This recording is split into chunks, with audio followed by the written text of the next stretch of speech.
and welcome to my channel. My name is Brian Narducci.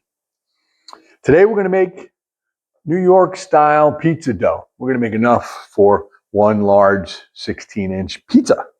This is kind of like I guess if you were in Manhattan, like a Joe's dupe pizza, but it's going to be that, chewy, large pie, with the crunch, but a chewy, crunchy outside, chewy inside, New York style dough.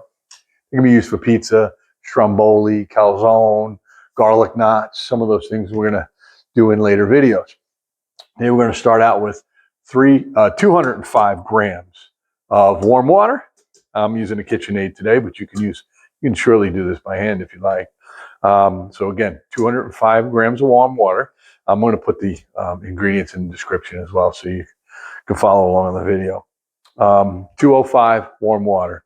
1 gram of instant dry yeast and 5 grams of sugar. All right. And once this is just for a couple of seconds here, just get it all mixed up a little bit. And then we're going to add 355 grams of the strong bread flour. I use King Arthur, unbleached, non-bromated.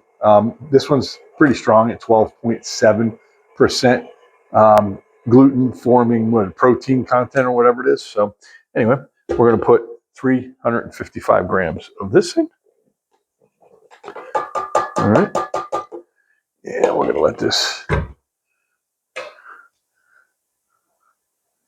We're going to let this guy cook. Just put that in there. It's in the water, yeast, sugar mixture. We're going to add the flour. We're going to let this mix for 3 minutes. Once that 3 minutes is up, we're going to add, actually, you know what? I'm going to add some oil after that, but I'm going to put some salt in this too. 9 grams of salt. I'll add it now as the flour mixes up. After about 3 minutes, we're going to add 3 grams of olive oil. Add it in slowly.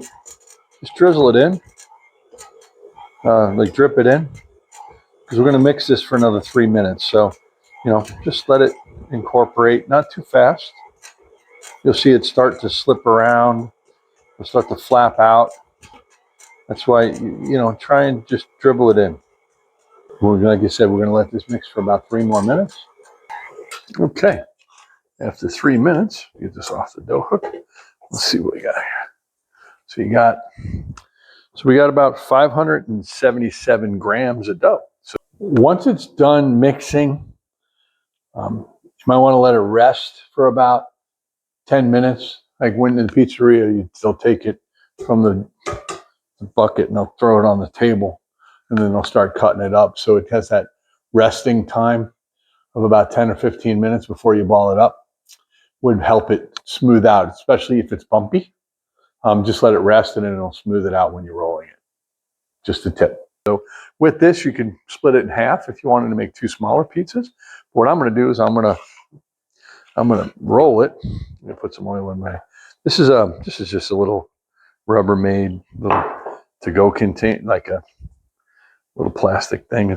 This one's about, I don't know, what's this one? It's 5 cups, almost a liter.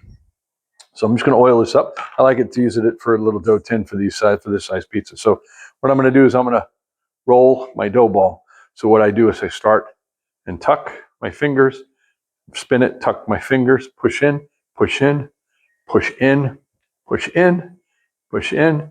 And then once it's all smooth on top, we're going to pinch and turn and pinch and turn and pinch.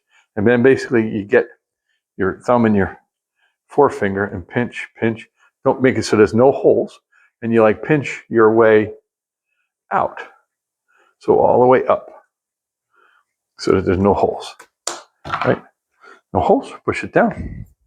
All right, no holes. All right. So then we're going to oil both sides. And then we're going to let this sit out for 1 to 2 hours. What I like to do is I like to let it sit out until the dough touches the lid. So it'll rise, or 24 to 48 hours on a raw, on a cold ferment. and you're going to take it out an hour to 2 hours before you want to cook with it.